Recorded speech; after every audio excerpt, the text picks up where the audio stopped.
वाष्पीकरण। इससे पहले जो वीडियो थी उसमें आपने किया था कि जो पदार्थ है वो अपनी अवस्था किस प्रकार बदल सकते हैं। तो आज अपने बात करेंगे वाष्पीकरण की। सबसे पहले वाष्पीकरण की मैंने डेफिनेशन लिखी हुई है, पढ़ते हैं। देखो, सतही द्रव, पहली बात होगी सतही द्रव। सतही द्रव मतलब सतह पर, सरफेस पर जो द्रव होता है उसको क्या कहते हैं अपने, सतही द्रव।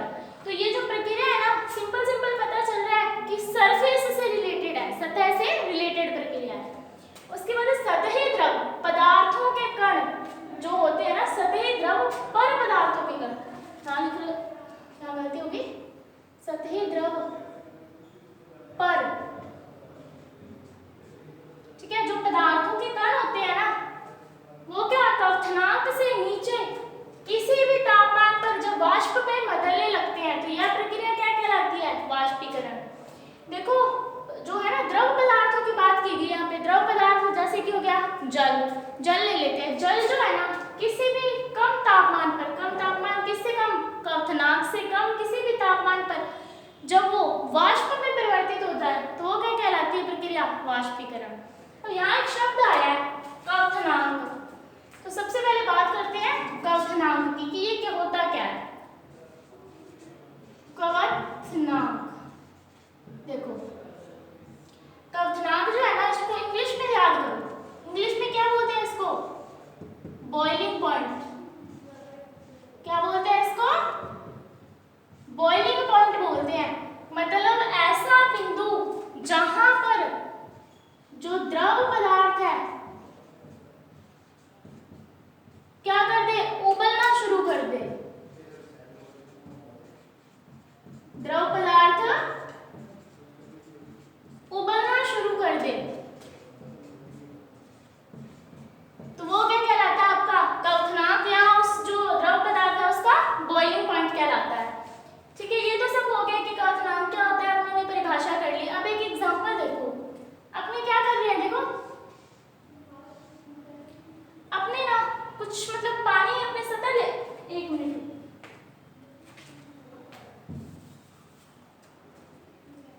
वाष्पीकरण है, इसको ना एक एग्जांपल अपने दोबारा लेते हैं। देखो यहाँ पे अपनों ने क्या लिया, कोई भी बर्तन ले लिया, कुछ भी मान लो, इसके अंदर अपने पास क्या है,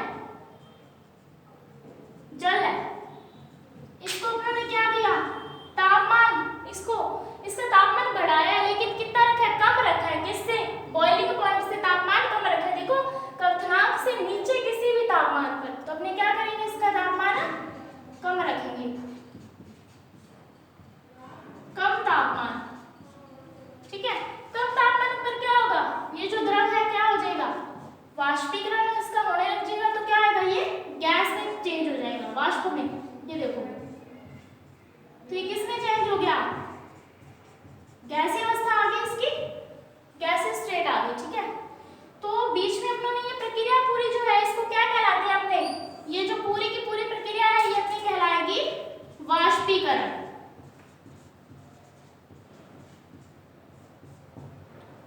ठीक है, वाष्पीकरण प्रक्रिया तो अपनी हो गई, कम तापमान पर होगी। ठीक है, सारा हो गया ये। अब बात करते हैं कि जो वाष्पीकरण है ना, इसको कौन कौन से कारक प्रभावित करते हैं। देखो, हमने इसको मिटा देते हैं। परिभाषा हो गई एक तो वाष्पीकरण की, दूसरी हो गई क्वथनांक की, साथ साथ के अपनों ने एग्जाम्पल देख लिया। अब बात करेंगे कि जो वाष्पीकरण की अपनी प्रक्रिया है ना, ये किससे ज्यादा प्रभावित होगी, किससे प्रभावित नहीं होगी, किसका इस पर इफेक्ट पड़ेगा। सबसे पहला आपने लिखते हैं यहाँ पे प्रभावित, वाष्पीकरण को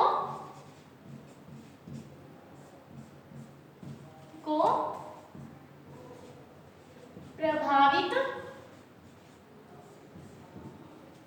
करने वाले कारक।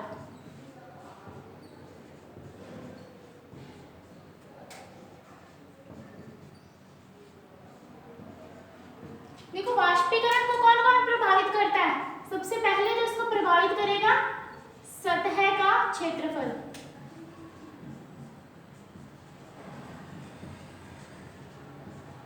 सबसे पहले इसको कौन प्रभावित करेगा, सतह का क्षेत्रफल। देखो, हमने स्टार्टिंग में बात कर चुकी है कि जो अपनी वाष्पीकरण की प्रक्रिया क्या है? सतही प्रक्रिया होती है। मतलब सतह का क्षेत्रफल जितना ज्यादा होगा, सतह का क्षेत्रफल कितना होगा? जितना ज्यादा होगा, वाष्पीकरण भी इतना ही अधिक होगा। और अगर सतह का क्षेत्रफल कम तो वाष्पीकरण भी कम। देखो एक एग्जांपल इसका अपने नॉर्मल अपनी जो लाइफ है उसके आसपास अपने देख सकते हैं। एग्जांपल से देखो इसको, अपने कपड़े सुखाते हैं, या सिंपल लिख लो एक बार, कपड़े सुखाना याद रह जाएगा सबको। अपनों ने कपड़ा सुखाया, ठीक है, उसको क्या किया, बिल्कुल इकट्ठा करके कहीं पे भी डाल दिया, तो वो क्या करेगा, टाइम लेगा सूखने में। लेकिन अपने उसको क्या किया, फैला के डाल दिया, तो क्या होगा, वो सूर्य की गर्मी से या कैसे भी जल्दी सूख जाएगा। मतलब सतह का क्षेत्रफल बढ़ा तो वाष्पीकरण की प्रक्रिया भी क्या होगी, तेज हो गई। अब बात करते हैं लोग सतह का क्षेत्रफल। अब बात करते हैं आपने इसकी आर्द्रता की।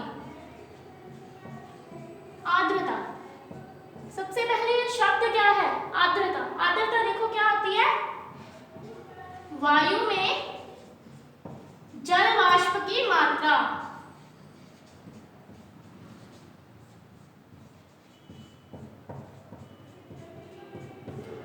क्या होगी आर्द्रता, वायु में जितनी भी जलवाष्प की मात्रा, मतलब जितनी नमी होगी तो अपने क्या कहेंगे कि वायु उतनी क्या है, आर्द्र है। तो जो आर्द्रता है ना, अगर आर्द्रता जितनी अधिक होगी, जो अपना वाष्पीकरण की प्रक्रिया है वो क्या होगी, उतना ही कम होगा।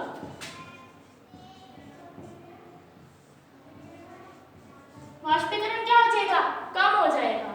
ये तो हो गई सतह का क्षेत्रफल, आर्द्रता। अब बात करते हैं अपने तापमान की।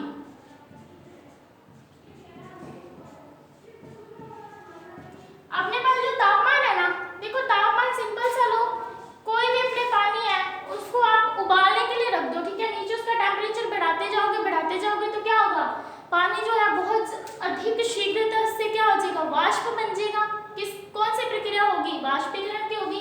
तो मतलब तापमान अधिक होगा तो वाष्पीकरण की क्रिया भी क्या होगी, वाष्पीकरण की प्रक्रिया भी क्या हो जाएगी, तेज हो जाएगी। 3 पॉइंट हो गए हैं अपने, 4th पॉइंट भी देख लेते हैं इसका, वायु की गति। वायु की गति, ठीक है, वायु की गति है, जितनी अधिक तेजी से वायु चलेगी उतनी अधिक तेजी से क्या होगा, वाष्पीकरण की प्रक्रिया संभव होगी। देखो अपने क्या करते हैं, जैसे मैंने पहले एक एग्जांपल दिया था कपड़े सुखाने का, तो वो देखो हमने क्या किया, कपड़े सुखाते हैं,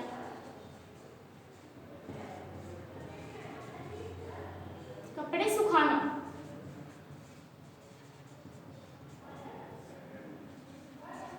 आपने क्या किया, कपड़े सुखाए हैं। अगर हवा तेज चल रही है तो क्या होंगे, कपड़े जल्दी सूख जाएंगे। तो मतलब यहाँ प्रक्रिया कौन सी हो रही है, वाष्पीकरण की प्रक्रिया चल रही है, कपड़े जल्दी सूख रहे हैं। मतलब जो पानी है क्या है, भाप बन के उड़ रहा है। और अगर वायु की गति क्या होगी, कम होगी, तो कपड़े क्या होंगे, कम सूखेंगे। मतलब वाष्पीकरण की प्रक्रिया जो क्या होगी, बिल्कुल मंद हो जाएगी। ये तो अपने बात कर ली कि जो वाष्पीकरण है इसको मतलब कौन कौन से जो कारक है वो प्रभावित करते हैं। पहला था सतह का क्षेत्रफल, आर्द्रता, तापमान और वायु की गति। अब बात करते हैं अपने इसकी शीतलता की। शीतलता बिल्कुल एक छोटा सा टॉपिक है और इसका अपने चैप्टर का बिल्कुल लास्ट टॉपिक है।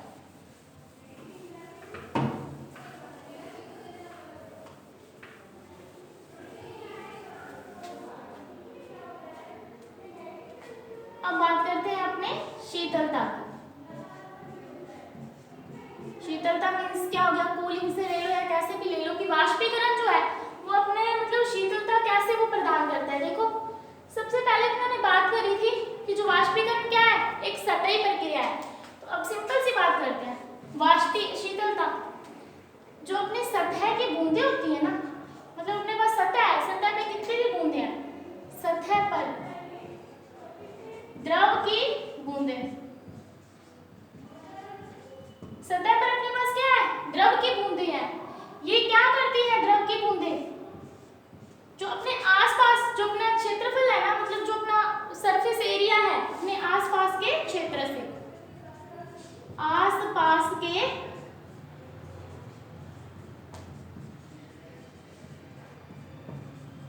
अपने आसपास के क्षेत्र से क्या करती है, ऊर्जा अवशोषित कर लेती है, ऊर्जा को अवशोषित कर लेती है। ऊर्जा यानी कि हीट को क्या कर लेती है, अवशोषित कर लेती है।